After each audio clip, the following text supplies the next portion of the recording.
un homme pour mentir. Il n'est pas un être humain pour avoir de regrets. Ce qu'il a dit, ne le fera-t-il pas? Ce qu'il a déclaré, ne le réalisera-t-il pas? J'ai pris la bénédiction, il a béni, je ne révoquerai pas son arrêt. Il n'aperçoit pas de mal en Jacob. Il ne voit pas d'oppression en Israël. Pour ceux qui connaissent cette histoire, ça fait partie. C'est la deuxième sentence de Balak. De Balaam, pardon. Balaam, le prophète, ou le faux prophète, ou le devin, vis-à-vis du peuple d'Israël. Pourquoi? Parce que c'est Balak qui lui demandait de proclamer les paroles de malédiction sur le peuple d'Israël. Comme je l'ai toujours dit, dans chaque passage, il y a moyen de tirer plusieurs titres. Hein, dans chaque message, selon que l'Esprit peut convaincre l'un et l'autre. Mais, dans tout ce que j'aurais à dire, le centre de notre message, c'est tout simplement que la malédiction sans cause et sans effet. Amen. Alléluia. Amen. Une malédiction sans cause, d'où qu'elle vienne, que ce soit d'un de ceux que nous appelons les païens, membres de la famille, membres de famille, ou de ceux qui connaissent Dieu, ceux que nous appelons chrétiens, frères ou sœurs. Il peut même avoir le titre du pasteur. Alléluia. Amen. Il peut avoir le titre de bishop. Il peut avoir le titre du pape, de l'archibishop, du général. Alléluia. Amen. Mais si nous avons réellement une alliance avec Dieu, que nous avons traité une alliance avec Dieu, et que nous sommes en bonne relation avec Dieu, comme nous le verrons, si quelqu'un se lève pour prononcer des malédictions contre nous, cela est sans effet. Je peux vous dire sincèrement pourquoi le Seigneur m'a convaincu de parler de ce message, parce que nous vivons dans une époque où les gens se maudissent facilement. Alléluia. Et vous allez voir que l'Église, qui est un endroit où les gens devaient s'épanouir, venir trouver la joie de Dieu, alléluia, l'amour de Dieu, la paix de Dieu, c'est plutôt encore dans l'Église où les gens se maudissent par les paroles. Parce que maudire les gens, c'est maudire avec la langue, avec les paroles qui sortent de notre bouche, comme on les verra. L'Église devait être un endroit où les gens ont fui les problèmes du monde, alléluia, et ils viennent trouver refuge dans l'Église, où ils peuvent développer la communion fraternelle. Un jour, on en parlera si Dieu le permet. Développer la communion fraternelle. Expérimenter l'amour de Dieu les uns vis-à-vis des autres. C'est ça même le royaume de Dieu que nous avons vu la fois passée, le dimanche passé avec le révérend Israël. C'est dans ce royaume, alléluia, le royaume de Dieu, c'est là où nous pouvons vraiment vivre cet amour, où nous sommes frères et sœurs. On n'est pas des ennemis dans le royaume de Dieu, alléluia. Parce que dans le royaume de Dieu, nous avons un seul Père. Nous avons un seul, le même Père nous tous, le seul Seigneur et le même Saint-Esprit.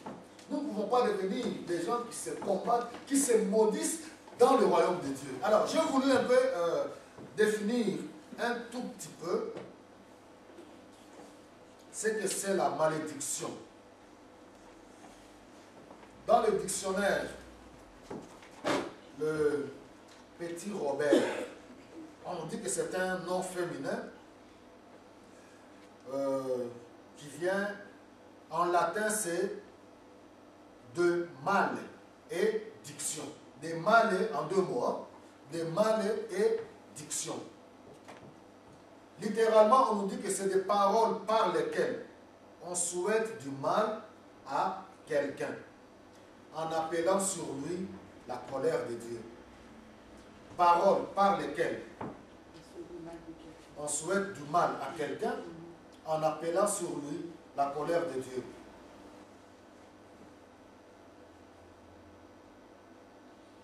Alors, vous trouverez déjà que je pourrais essayer de voir ce que Jacques nous dit.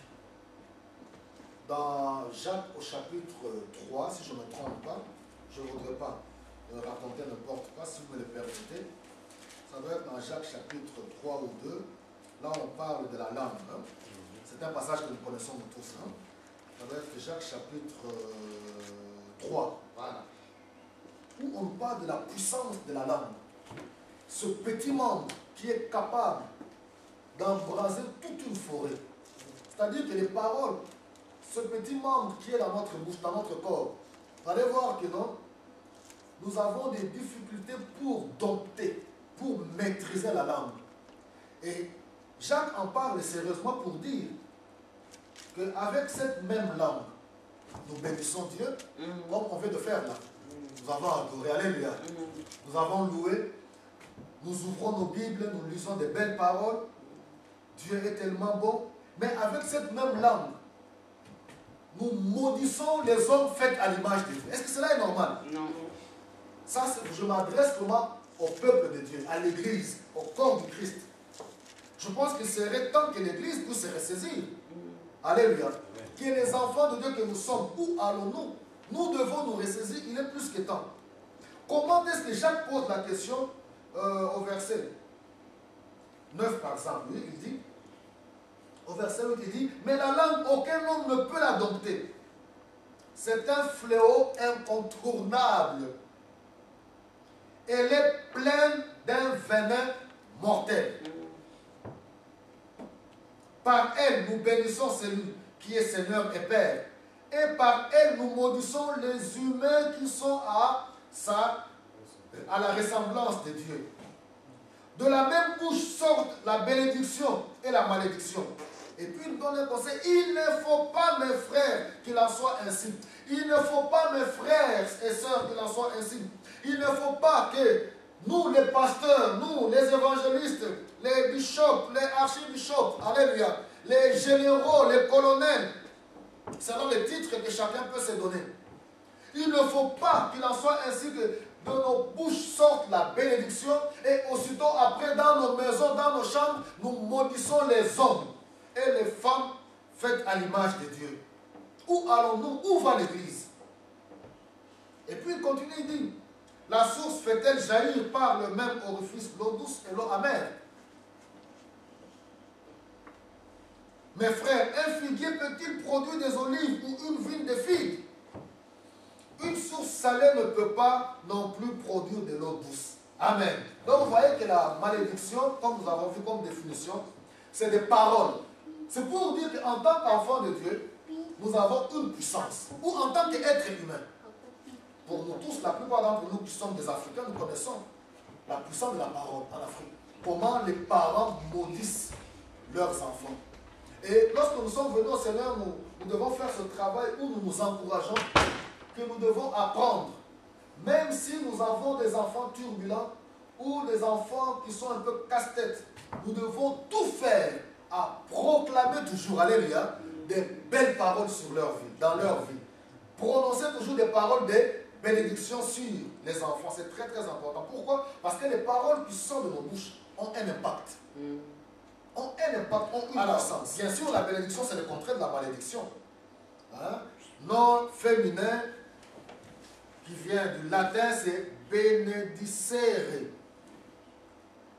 qui veut dire bénir, dire du bien de quelqu'un ou louer quelqu'un. Donc la bénédiction, c'est une grâce, c'est une faveur accordée par Dieu. C'est une faveur que Dieu accorde aux hommes.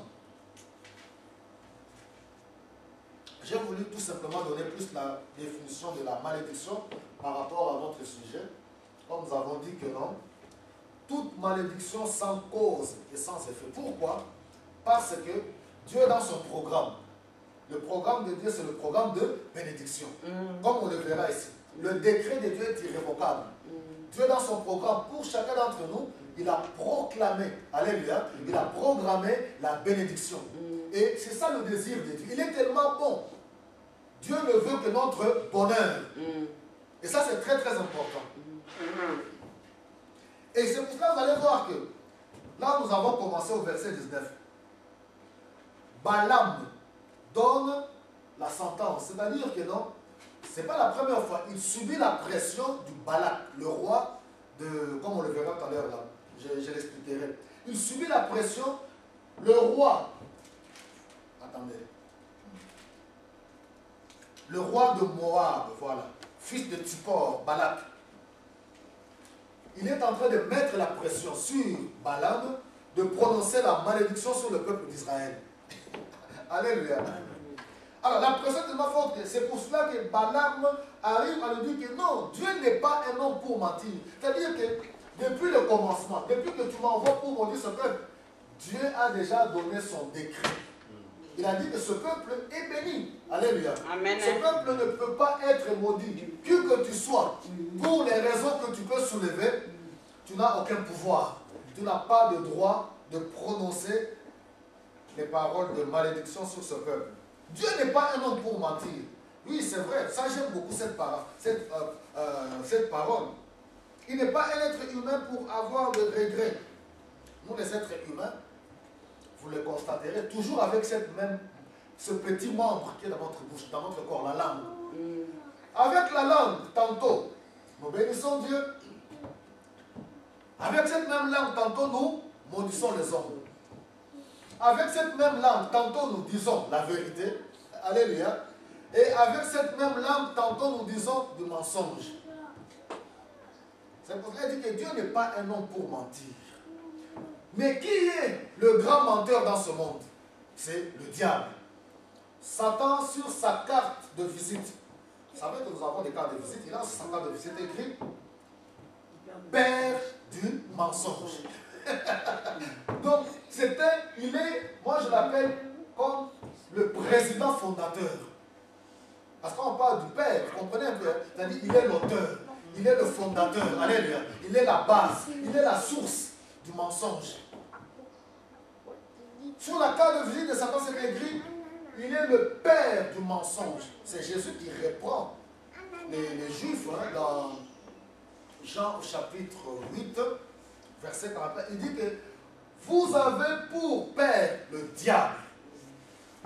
Vous faites les œuvres de votre père le diable. Il ne sait jamais se tenir dans la vérité. Alléluia. Il est menteur depuis le commencement. Il est meurtrier. Parce qu'un menteur, c'est un meurtrier. Les gens qui mentent, ce sont des vrais meurtriers. Il dit que c'est un menteur. Le président fondateur du mouvement populaire du mensonge. Sur la carte du diable, c'est écrit, il a son parti, MPM. Président, le mouvement populaire de tous les mensonges. Et vous allez voir que dans son parti, si je me permets un peu de faire un peu ça, c'est un peu de l'humour, c'est comme s'il a un parti politique. Et il est en train d'enrôler. Il fait par tous les moyens d'enrôler un grand nombre de gens pour qu'ils puissent faire partie de son parti. De son parti politique, je ne sais pas. Et dans son parti, ce n'est que le mensonge. Il enrôle les hommes de toute langue, de toute race, de toute culture, de toutes les sources sociales. Mais c'est regrettable de voir que même le peuple de Dieu, les hommes de Dieu, se retrouvent dans ce parti-là de menteurs. Il est grave. C'est là que j'insiste encore que où va l'Église aujourd'hui? Nous devons nous réveiller, nous devons faire très attention et nous dire des choses en face. Il serait tout à fait normal que les gens qui ne connaissent pas Dieu puissent demeurer dans le mensonge. Mais quand les enfants de Dieu commencent à vivre dans le mensonge, pas tomber dans le piège du mensonge, ou bien tomber, mais ils vivent dans le mensonge. Les hommes de Dieu qui s'appellent les pasteurs, je vais être un peu dur envers les hommes de Dieu. Oui, cela me concerne. Alléluia. Amen. Nous, les hommes de Dieu qui devaient être la lumière des autres. Alléluia. Nous qui devons conduire le peuple de Dieu dans la vérité. Mais c'est nous qui sommes devenus des grands menteurs. C'est grave.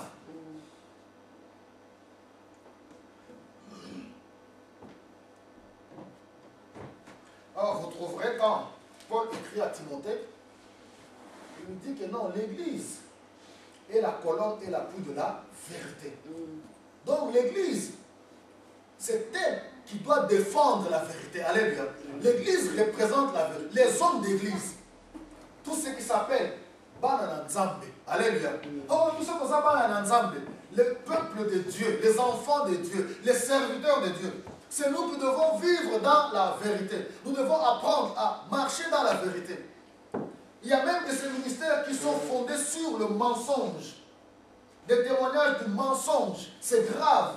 Alléluia. Quel témoignage avons-nous dans ce monde? Parce qu'on dit que non, nous sommes le sel de la terre et la lumière du monde. Alléluia. Dans ce monde, les gens ne se retrouvent plus. Ils devaient tourner leur regard sur l'église. Mais maintenant, l'église est en train de faillir à sa tâche. Oui, oh, l'église est beaucoup combattue par le diable. Cela est vrai. Alléluia. Mais le Seigneur, il dit non. Il est le bâtisseur de l'église. Alléluia. Les portes de séjour de la mort et de l'enfer ne pourront jamais prévaloir contre elle. C'est à nous, les membres du corps de l'église, c'est à nous de veiller, alléluia, à veiller comme il le faut, de demeurer dans la vérité, de marcher dans la vérité. L'église doit se réveiller. Alléluia. Il est grand temps que les hommes de Dieu puissent un peu s'arrêter une fois pour toutes. Dire que où allons-nous? Et remettre le compteur à zéro. Alléluia. Prendre un nouveau départ. Jusqu'où va l'église? Et tous les menteurs, tu peux être appelé ancien, tu peux être appelé tous les grands noms que nous connaissons là. Mais si tu fais partie de tous ces menteurs, donc ta destinée finale sera le feu, le temps brûlant de feu et de soufre. C'est la seconde mort. Voilà mes bien-aimés, nous devons faire attention. C'est pour cela, vous voyez, Balaam dit à Balak, Dieu n'est pas un homme pour mentir.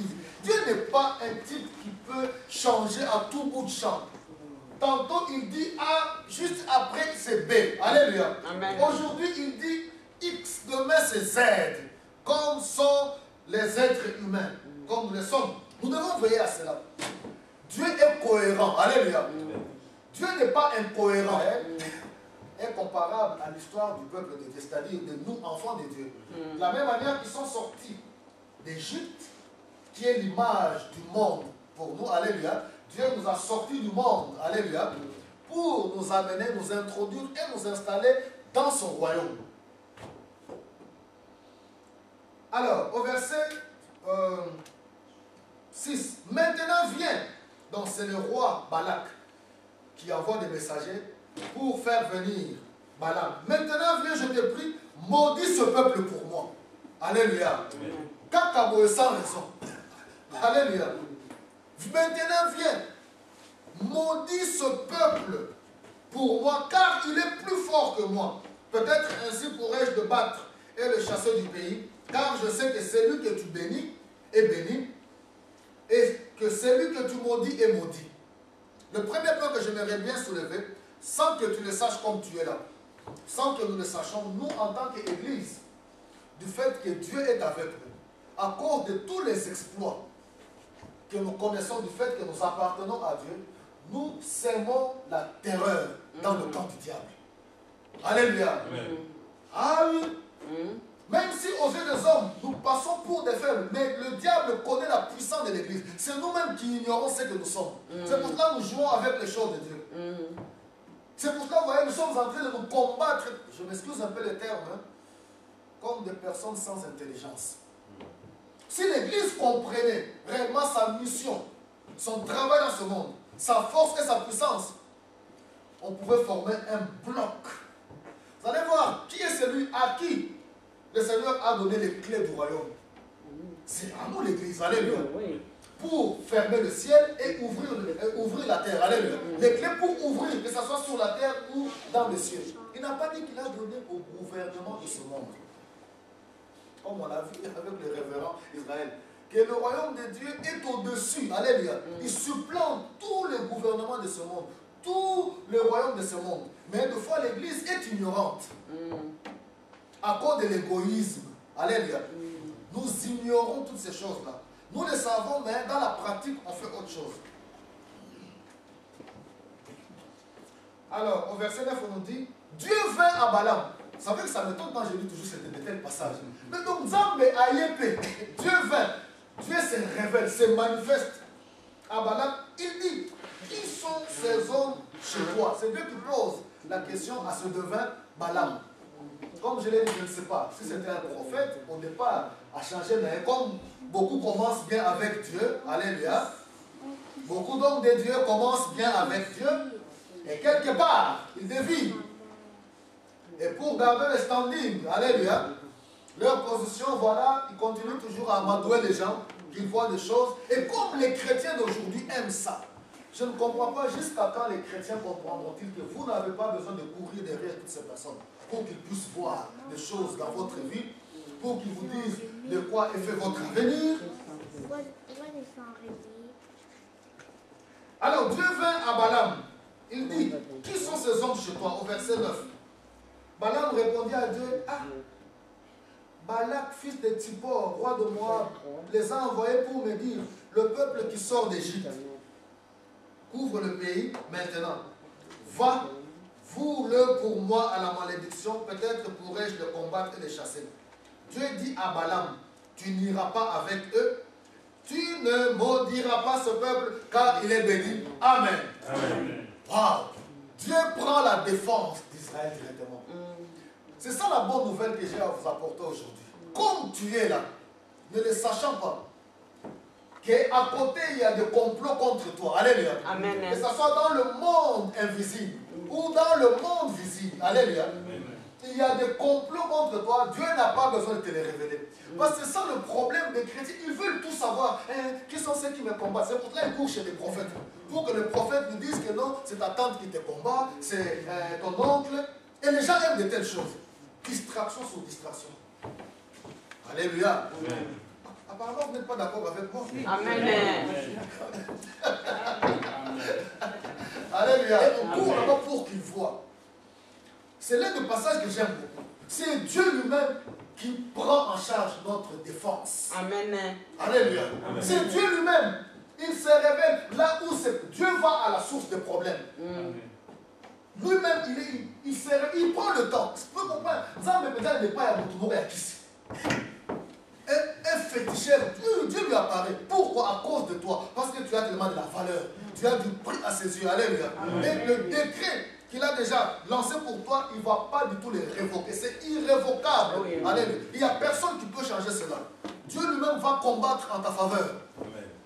Et c'est pour ça que je dis que non, la vie chrétienne, c'est une vie d'épanouissement. Alléluia. Une vie, quand on comprend de telles choses, on marche la tête haute. C'est pour cela que vous allez voir l'apôtre Paul ayant compris toutes ces choses. Les versets de foi que nous balançons à corps et à travers. Si Dieu est pour nous, qui sera contre nous? Vous comprenez un peu? Le verset qu'on aime beaucoup là. Si Dieu est pour nous. Mais en fait, c'est ça. Si Dieu est pour toi, si les gens se lèvent, c'est peine perdue. Vous pouvez constater la haine qui se manifeste au milieu des enfants de Dieu. C'est grave. Au milieu du peuple de Dieu. Au milieu des serviteurs de Dieu. C'est grave. Donc c'est pour dire que si nous avons une relation avec Dieu, que nous marchons avec Dieu, ne nous laissons pas intimider. Alléluia. Par les propos de quiconque, quelle que soit sa nature, quelle que soit sa position dans la société, c'est une malédiction sans cause. Parce que vous allez voir que beaucoup de chrétiens dans nos églises sont pris en otage, sont esclaves de toutes ces choses-là. Ils ont constamment peur. D'une part, ils ont peur des sorciers. À cause de cet évangile de frayeur qu'on leur prêche. Ils donnent tellement de l'importance aux sorciers. Vous comprenez un peu? Comme si les problèmes qu'ils ont aujourd'hui, que c'est les sorciers de l'Afrique qui sont à la base de leurs problèmes. Alors, c'est des personnes qu'on peut amener de partout pour pouvoir les emporter, les amadouer. Certains, on les soutire même leur argent. Vous comprenez un peu? Non, viens chez moi. Je veux prier pour toi, tu donnes l'enveloppe. Moi, Dieu m'a révélé ceci. Moi, j'ai la telle puissance pour délivrer. Et c'est tellement grave aujourd'hui. Les gens aiment tellement toutes ces choses, délivrance, révélation, ainsi de suite. Non, c'est pour nous rassurer tout simplement. Si nous avons connu une réelle conversion, alléluia. Et je peux vous étonner parce que le temps me manque. Vous allez voir que ce Israël dont Dieu dit que non, je ne vois pas en lui de faute.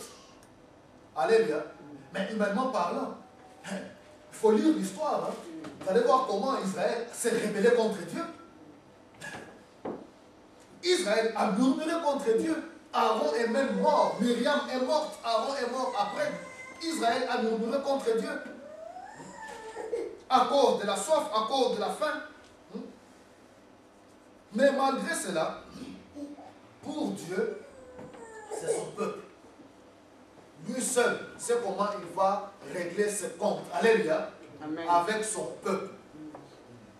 Donc, si nous avons des problèmes avec Dieu, Dieu lui-même sait comment il va régler ses comptes. Alléluia. Avec nous. Et c'est pour cela, vous voyez que chaque fois, dans nos cultes personnels à la maison, tous les jours, nous passons du temps à réparer nos fautes envers Dieu. Alléluia. Nous nous repentons, nous demandons pardon. Et si nous avons fait du mal à quelqu'un, nous demandons pardon à cette personne. Et ainsi de suite. Dieu veille à ce qu'il a préparé pour nous, ce qu'il a programmé pour nous. Personne n'a le pouvoir, alléluia, d'arrêter le programme de Dieu sur ta vie. Personne. Comme je vous ai dit tantôt tout au début, il peut être nommé je ne sais pas qui. Il n'a aucun pouvoir. C'est là où je dis que quelle honte pour nous, serviteurs de Dieu. Nous qui nous disons hommes de Dieu, connaissant ces choses, nous devons être de ceux-là qui devons porter les paroles des bénédictions. Alléluia. Quand nous ouvrons nos bouches, enfants de Dieu, serviteurs de Dieu, nous ne devons pas être de ceux-là qui, lorsque nous parlons, nous maudissons les autres, quelles que soient les raisons. Nous devons nous interdire. Je lance cet appel à tous les enfants de Dieu, à tous les hommes de Dieu, quelles que soient les raisons, nous devons apprendre à retirer des paroles de malédiction de nos bouches. Je vais vous donner des exemples simples.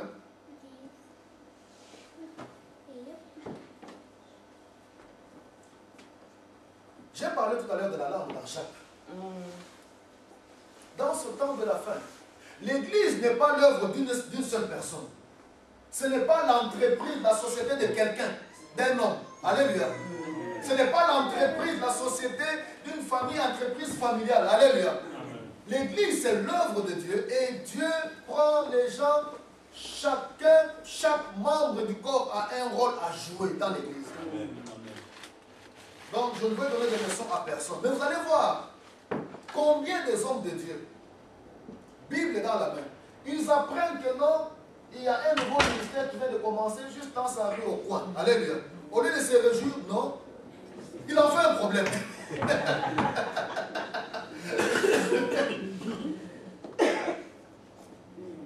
Ce que je dis là, c'est vrai ou c'est faux? C'est vrai. Mais, c'est grave. Le royaume de Dieu, nous devons le peupler. Ce n'est pas avec une seule personne ou avec une église ou un ministère. Alléluia. Donc, étant donné que nous sommes les membres, nous sommes plusieurs membres dans un corps, nous devons nous réjouir, quelles que soient les raisons. Alléluia. Quand on apprend, même sur une même avenue, quand on apprend que tel frère ou telle soeur, telle dame s'est levée pour gagner les âmes, pour prêcher la bonne nouvelle, nous devons nous réjouir. Amen. On doit quitter ces histoires-là, non. C'est nous qui sommes ici comme des chefs coutumiers. Cette personne a commencé, il fallait venir nous voir. Vous voir pourquoi? Il fallait venir nous voir d'abord, nous. Mais si la personne ne peut pas venir vous voir, c'est pas grave, allez voir la personne. Pour dire quoi? Dans la culture européenne, quand une nouvelle personne, quand j'ai déménagé, je suis allé dans une nouvelle commune, ce sont les gens de mon entourage, les voisins qui sont venus toquer à notre porte pour nous souhaiter la bienvenue. Alléluia. Alors, vous apprenez que tel frère a commencé une œuvre, ou des bien-aimés s'est réunis à tel endroit. Ils ne viennent pas vous voir, c'est pas grave. Allez les voir pour leur souhaiter la bienvenue. Alléluia. Pour dire, nous sommes là depuis très longtemps, nous sommes très contents que vous nous avez rejoints. Que Dieu vous bénisse. Nous travaillons pour la même cause. Si jamais vous avez des besoins, nous sommes là. Alléluia. Amen. Mais nous sommes arrivés à une époque où les églises se combattent. Les hommes de Dieu se combattent et se maudissent. C'est pour ça que je dis, mais où allons-nous? Il y a des décisions qui sont prises contre ta réussite. Nous sommes dans ce monde, il faut comprendre que, comme je l'ai dit tout à l'heure, quand certains hommes de Dieu libèrent de paroles de telles que, ah, il y a une nouvelle église qui commence ici, ah, elle n'ira pas loin. C'est-à-dire qu'ils maudissent cette église. Vous comprenez? Alors, quand tu comprends ça, il faut se lever et révoquer ces paroles-là. Les annuler au nom de Jésus-Christ. Détruire. détruire leur impact. C'est ça la mission que nous avons pour notre église ici. Alléluia. Nous allons prier pour révoquer, avec ce passage, révoquer toutes les paroles négatives que les gens prononcent contre ta vie, contre ta famille, contre ta réussite. Alléluia. Révoquer toutes les paroles méchantes que les gens prononcent contre notre église. Alléluia. Les paroles d'échec. Parce que nous sommes dans ce monde où les gens, au lieu de se réjouir de la réussite des autres, avant que vous puissiez même commencer à jouir de la réussite, ils commencent déjà à vous maudire. Donc, comme je l'ai dit, ces gens-là sont pires que Satanas lui-même. Ils sont pires que Diabolos lui-même, ces gens-là. Ils portent des bibles, mais ils ont le cœur de Satan fois 1000.